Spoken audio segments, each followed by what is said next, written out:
público en general, tengan ustedes nuestros cordiales saludos. Para continuar las ponencias del proyecto Aprendiendo Física con la UNAP a cargo del docente Ricardo Celis, mi compañero Alarcón Céspedes Gianfranco y quien les habla, Amasifuen Cárdenas Meriluz, de la Escuela Profesional de Ingeniería Civil, expondremos sobre cuántos fundamentos físicos hay en el funcionamiento de un televisor. ¿Alguna vez se preguntaron cómo es que llegan los sonidos y las imágenes al televisor? Pues lo que ocurre detrás de la pantalla es tan interesante como lo que sucede en la superficie, y se lo explicaremos ahora. Empecemos. Para empezar, un poco de historia. El televisor ha sido uno de los inventos más importantes de la historia. Un dispositivo que cambió la forma en que recibíamos la información y una fuente de entretenimiento inagotable. Pero no fue fácil llegar hasta donde estamos ahora. Es por eso que conoceremos sus inicios. ¿Dónde nace a partir del disco de Paul Nipkow en 1884? Donde Nipkow inventó un disco rotativo que permitía crear una imagen en una pantalla. Para ello lo hacía girar a gran velocidad y con unos agujeros que dejaban pasar la luz se generaba la imagen, siendo el primero que intentó capturar imágenes en movimiento. Luego, en 1925, el escocés John Logie Baird inventa el primer sistema de televisión pública.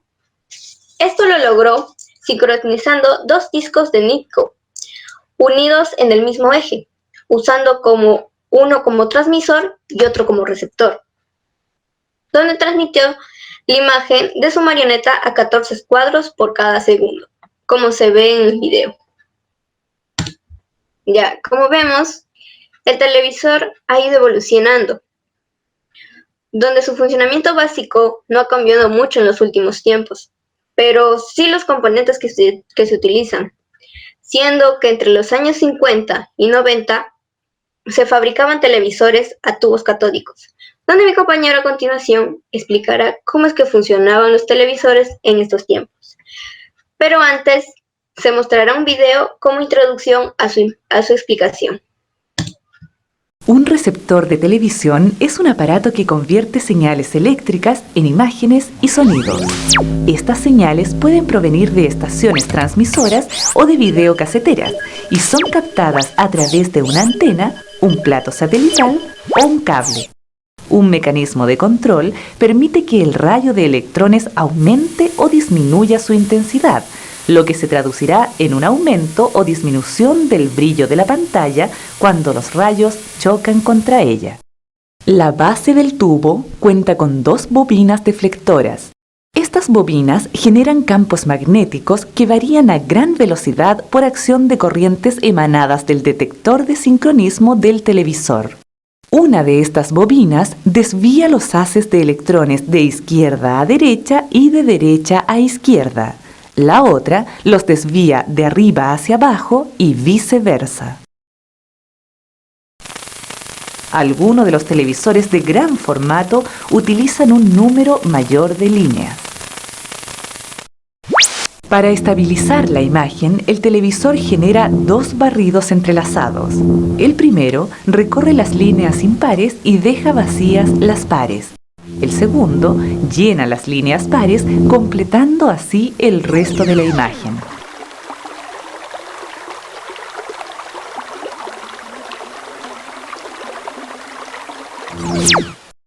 La pantalla tiene el interior de su cara frontal revestida de winchas con pequeños puntos de fósforo rojo, azul y verde, que brillan cuando son impactados por los rayos de electrones.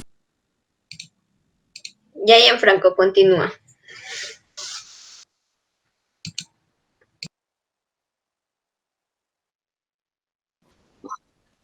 Siguiendo con la exposición, pasaremos a ver el funcionamiento de un televisor a tubo de rayos catódicos.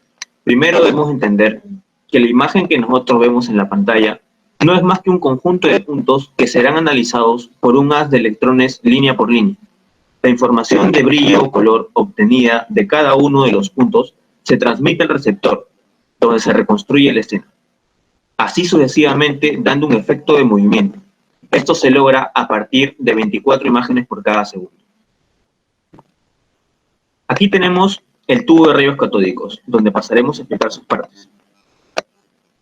El cátodo emisor de electrones es una envoltura de vidrio, preferiblemente Pyrex, por su alta resistencia al calor. Contiene un filamento y debe mantenerse el vacío dentro del tubo, ya que si estuviera lleno de algún gas, esto disminuirá el flujo de electrones desde el cátodo hasta el ánodo y se generará más calor. Esto causará que se produzcan menos rayos. El filamento es una espiral de hilo conductor normalmente hecho de wolframio toreado y sus dimensiones están alrededor de 2 milímetros de diámetro y de 1 o 2 centímetros de longitud. El funcionamiento del filamento es simple. Emite electrones cuando se calienta. Esto se explica de la siguiente manera.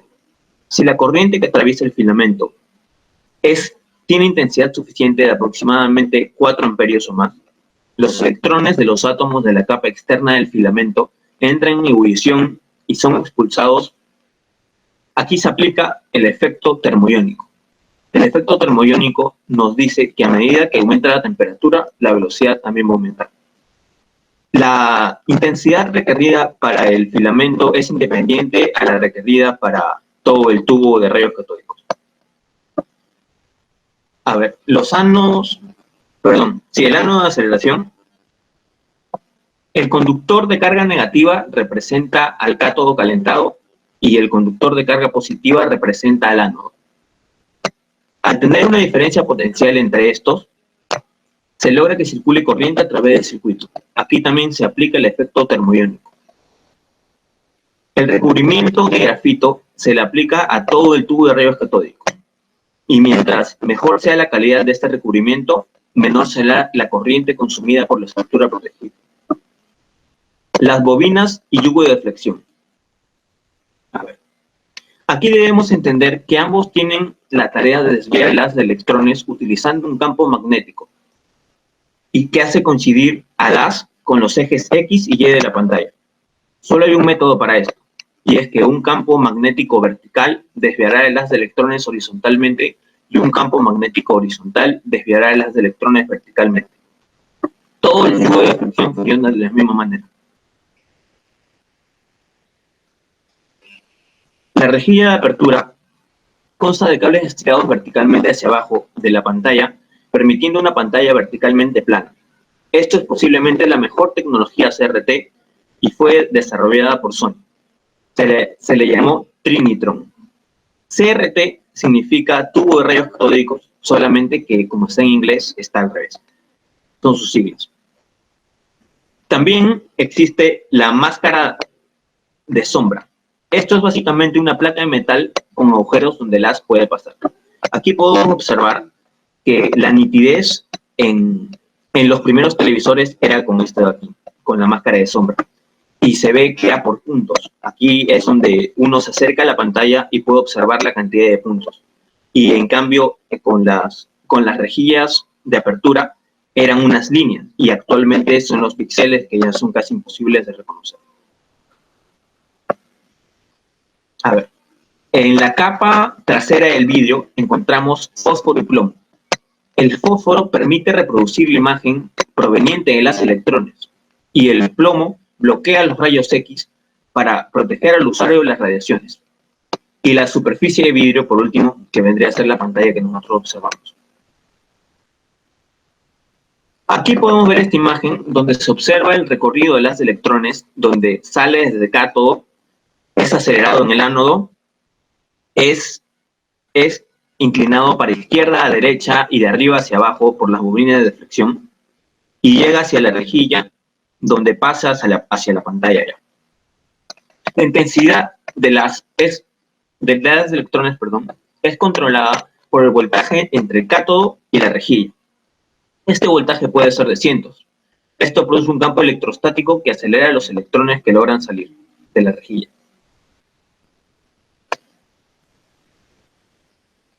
La velocidad del fresco es uno de los principales inconvenientes de esta tecnología. Esta frecuencia es el número de parpadeos por cada segundo de la imagen en la pantalla. Originalmente era de 50 a 60 Hz y actualmente alcanza los 100 Hz. Esto es más incómodo cuanto menor sea la frecuencia.